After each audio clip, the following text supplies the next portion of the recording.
Bonjour à tous. Tout patient a droit au secret médical selon le Code de santé publique. La vaccination étant un acte médical, la logique voudrait donc que cet acte soit soumis au secret médical. Mais est-ce bien le cas? Depuis des années, j'observe que la vaccination est un sujet plus ou moins tabou car clivant, soumis à la morale et jusqu'à peu ignoré par les médias. La consultation avec le médecin de famille est évidemment le moment privilégié pour aborder le sujet et pour pratiquer ou pas les différentes injections, celles qui sont désirées ou subies. On pourrait dès lors croire que ce qui est partagé avec le médecin reste secret. Or, dans les faits, il n'en est rien. Dès que l'enfant quitte le cocon familial pour entrer en collectivité, auprès d'une assistante maternelle, dans une crèche, un centre de loisirs ou l'école, il y a une sorte d'examen d'entrée, celui de la vérification des vaccins. Certes, la loi autorise à ce que le carnet de santé puisse ne pas être montré, mais il faut fournir alors aux responsables la photocopie des pages concernant la vaccination.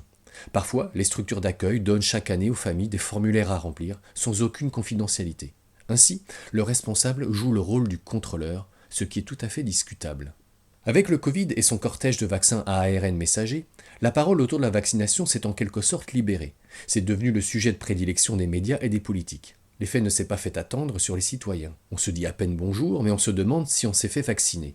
L'obligation vaccinale pour certaines professions et l'arrivée du pass sanitaire en juillet 2021, ainsi que les protocoles à l'école, ont en pratique complètement fait sauter le secret médical. Un restaurateur sait parfaitement si son employé est vacciné ou non. Le chef d'établissement sait si le collégien est vacciné dès lors qu'il y a un voyage scolaire duquel il peut être exclu, faute de passe sanitaire, devenu passe vaccinal en janvier 2022.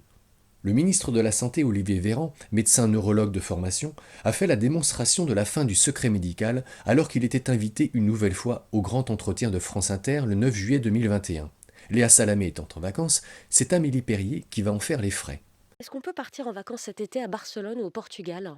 Oui, on peut, puisque nous avons ce qu'on appelle un pass sanitaire européen. Moi, je l'ai, vous l'avez peut-être, si vous êtes vacciné d'ailleurs, je ne vous ai pas demandé si vous étiez vacciné.